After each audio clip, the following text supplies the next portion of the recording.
আজকে চলে এলাম একটা অন্যরকম রেসিপি নিয়ে। তার জন্য আমাদের যা যা লাগবে রেসিপিটা এক্ষুনি আমি বলছি না, তার জন্য দেখতে থাকুন।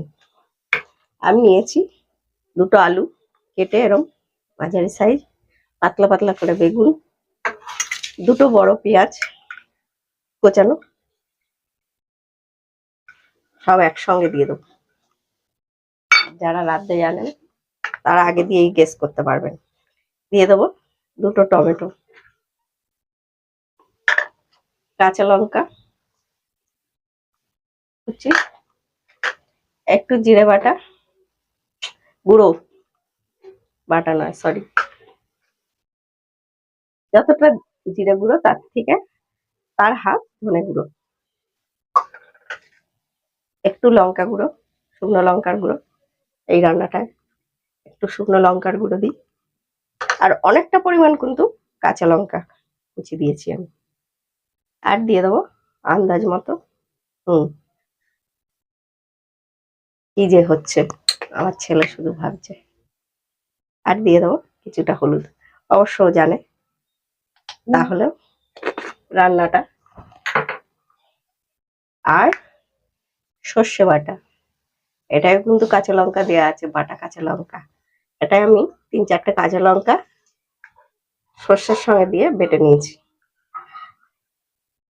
বেশ ঝাল ঝাল হলে ব্যাপারটা খুব ভালো লাগে।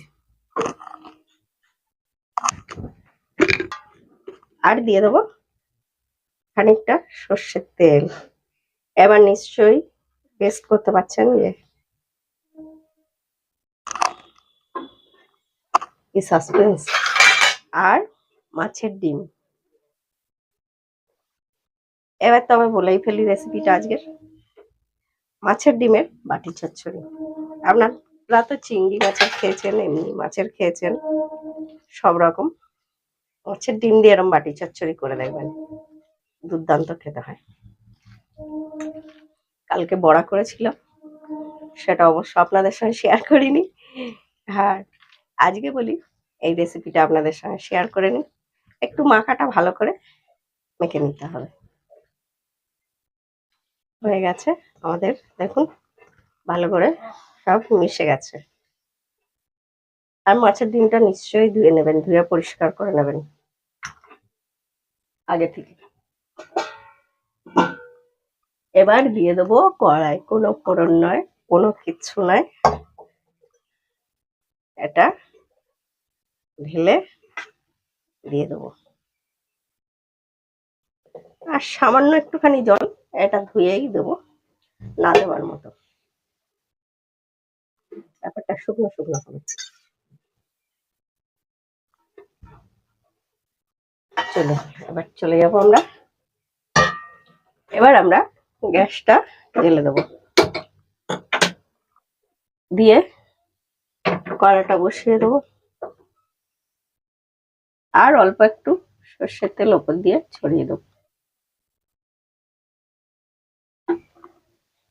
এবার এটা একদম গ্যাসটা লো করে দেবো,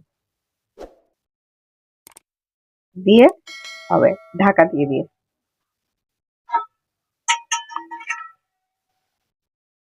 এটা ঢাকা দিয়ে দেবো 10 মিনিট। প্রথম 10 minutes later. আমরা 5-7 মিনিট পর, 10 মিনিট বলেছিলাম, একটুখানি দেখুন নেড়ে। জল ছাড়ছে,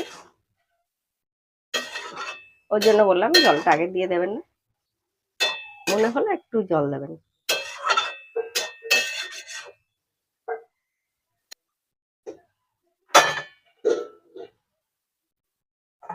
আবারও আমরা ঢাকা দিয়ে দেবো।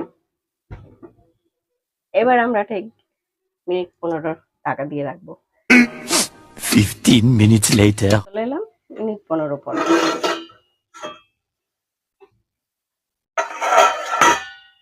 দেখুন কিরম হয়েছে দেখতে, ঠিক যেন পোস্ত হতো, পোস্ত পোস্ত দেখতে, তাই না? হয়ে গেছে আমাদের, একটু বাড়ি দিয়ে নেড়ে নেবো এবারে।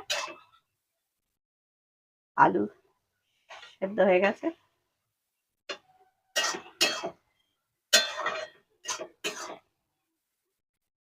আর আপনারা যদি ধনেপাতা খান, ধনেপাতা উপর দিয়ে ছড়িয়ে দেবেন, দিয়ে হয়ে যাবে। কত সহজ ও ঝটপট হয়ে যায়। নিশ্চয়ই বাড়িতে করবেন। এবার আমরা বন্ধ করে দেবো গ্যাসটা, শুধু গরম ভাতে সার্ভ করার অপেক্ষায়।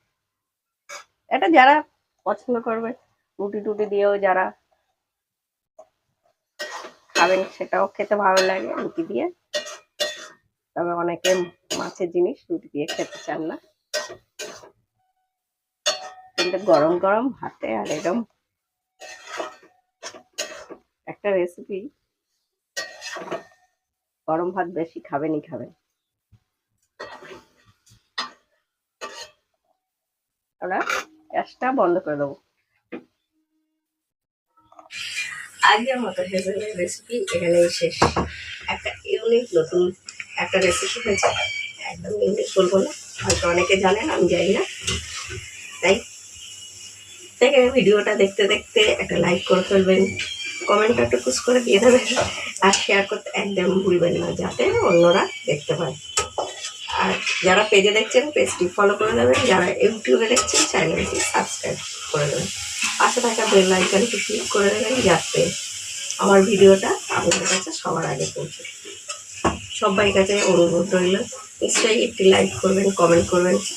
খুবই কষ্ট হয় ভিডিও করতে, এত গরমে বুঝতে হয়তো পারছেন যে ঘেমে নে, কিন্তু তাও আপনাদের জন্যই শেয়ার করি।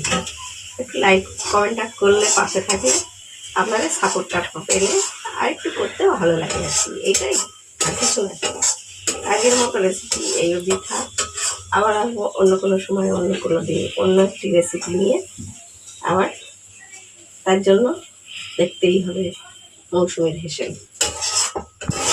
দেখতে কেমন ঠিক যেন মনে হচ্ছে পোস্ত, তাই না? কিন্তু খেতেও কিন্তু দুর্দান্ত হয়। নিশ্চয়ই বাড়িতে করবেন। আর সবাই সুস্থ থাকবেন, ভালো থাকবেন, ভালো ভালো রাখবেন ও খাবেন, খাওয়াবেন।